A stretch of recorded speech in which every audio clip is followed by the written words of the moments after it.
This is Professor Ludlum. This is the Law of International Business Transactions, LS 4533.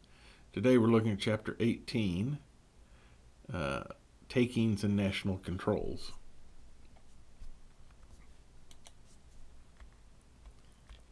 What do we mean by takings nationalization? And nationalization means when the government, a foreign government, takes your company's goods as their own. And it's kind of the American concept of eminent domain, where the government takes your goods, but instead of compensating you, they just take it.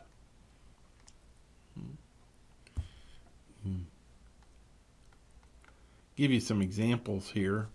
We'll talk about two. One's Mexico's oil industry. Again, why did it get nationalized? Well, 90% of Mexico's oil industry originally was dominated by two foreign firms, right? Shell and Standard Oil. Mexico complained that their workers were being exploited. Mexico didn't receive the profits from all the oil. It seemed like the rich foreigners were coming in, taking all the wealth of the nation. And so the oil workers struck in 1937, and the government acted. This is a picture of President Cardenas, who announced the expropriation on the radio in March of 1938. Basically, he nationalized it. So all foreign-owned oil production facilities became property of the Mexican government. That created Pemex. Right, the government-controlled monopoly of Mexican oil industry. Now, as you might guess, this bothered a lot of people that they sell their oil to, and so their oil exports dropped dramatically. Countries wouldn't deal with them because they had taken advantage of some of the European interests with Shell and the U.S. interests with Standard Oil, and by taking all their assets had offended other allies, and their exports dropped dramatically.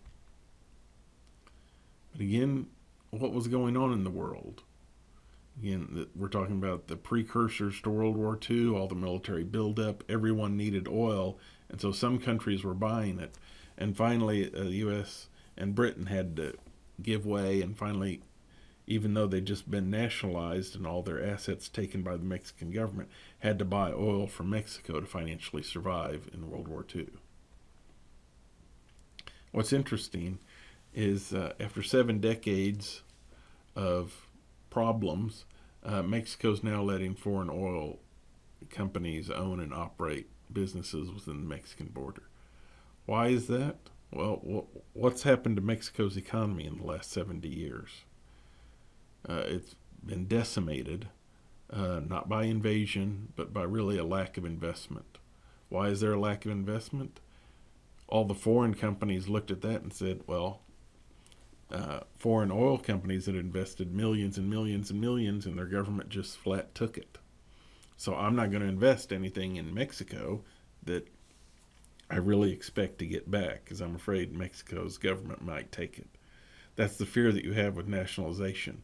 Once you take everybody's stuff, no one else wants to trade with you for fear that they'll lose their stuff.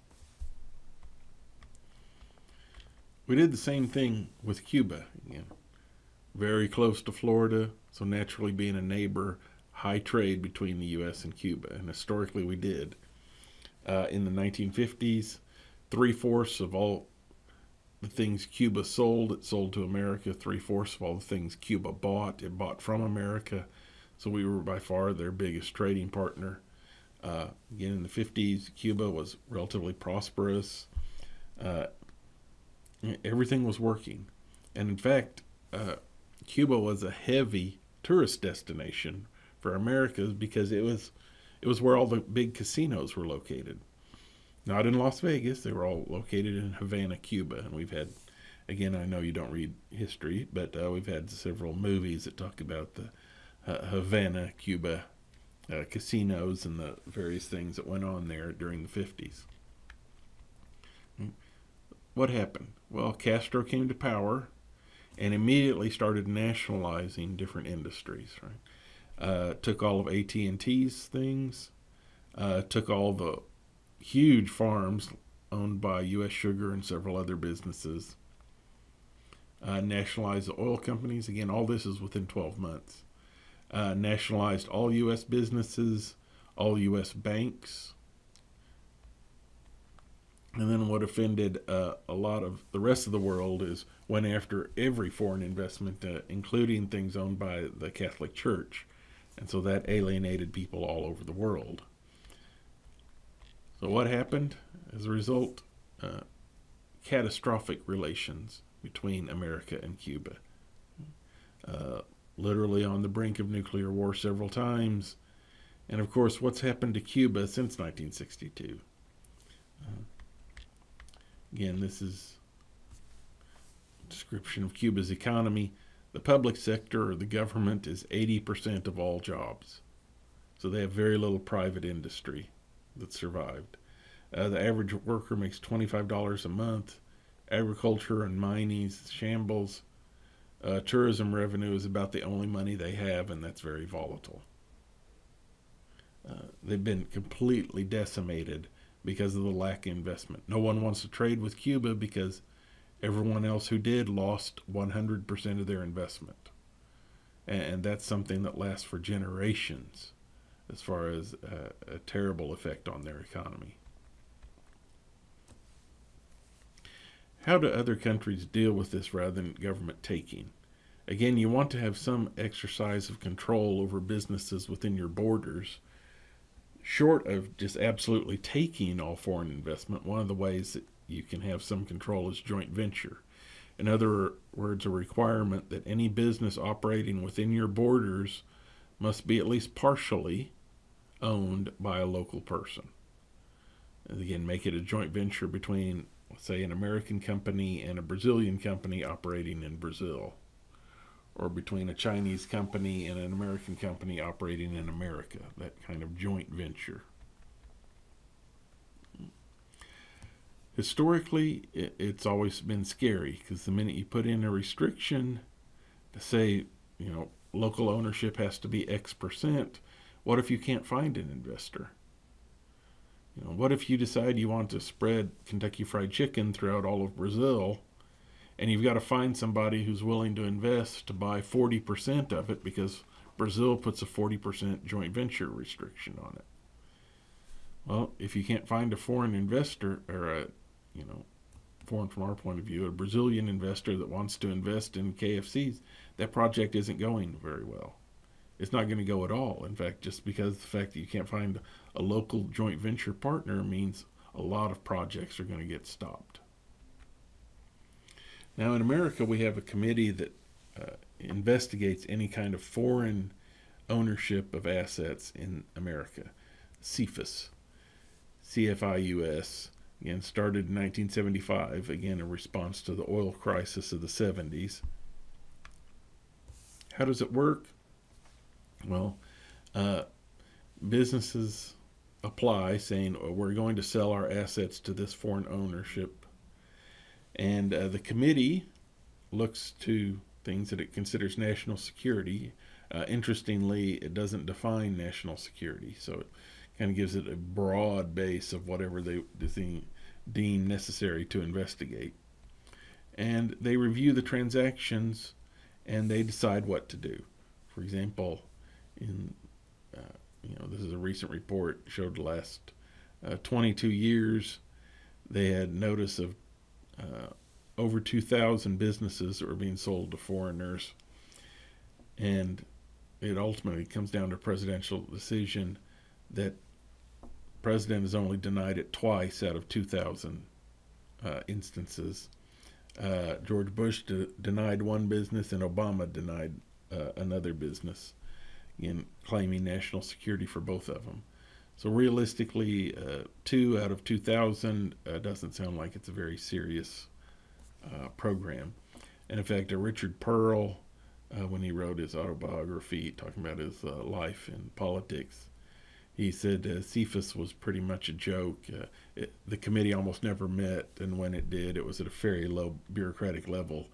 Just basically somebody got assigned to go to CFIUS and have a meeting and vote yes or no, and virtually always the decision was yes. So it was kind of a meaningless idea. What other problems do you face in investing in a foreign country? Well, the practical idea is, how do you get your money back? Once your business overseas makes profit, how do you get that profit back to pay your owners, shareholders in the United States? Well, that involves some process of currency exchange.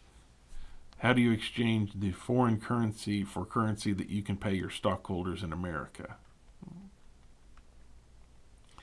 Now, one of the ways these agreements are done with counter trade and counter purchases and barters, currency swap agreements.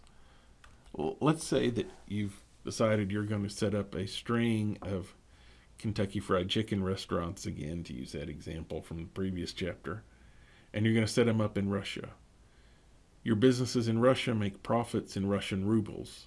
But what are you going to do with Russian rubles? You've got a problem of you can't convert them very easily for American dollars that then you can pay your stockholders. So what do you do with all this profits of Russian rubles?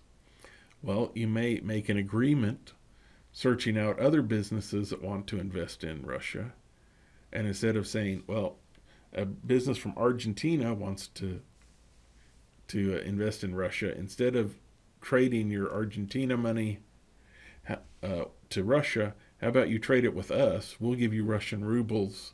Then we'll have Argentina money that we can exchange for American currency. Everybody's happy. Or instead, maybe we'll have to take our money, the profits that we've made in Russia and Russian rubles, and buy things in Russia and sell them back in the United States. We won't exchange the currency. Instead, we exchange the goods. So our KFCs in Russia have made a bunch of profit. We take all that profit money and we buy Russian vodka. We ship the vodka to America and then sell the vodka, and that's where we get our profits from.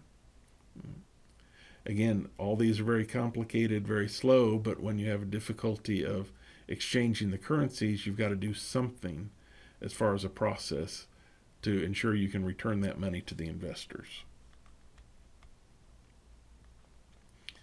The problem is, these are in addition to all the risks that you face in normal business. In normal business, you have to worry about the risk of people won't like my product, a competitor will make a similar product that people will like more, or a competitor will make the product cheaper. Here you're assuming even if you're successful in your business venture, then the problem is difficulty in getting the money back to your owners. And there's a lot of problems, and that creates then a lot of very, very strange opportunities for businesses to get into areas where they really do not understand the market, but as a desperate attempt to try to reclaim their profits in any way possible.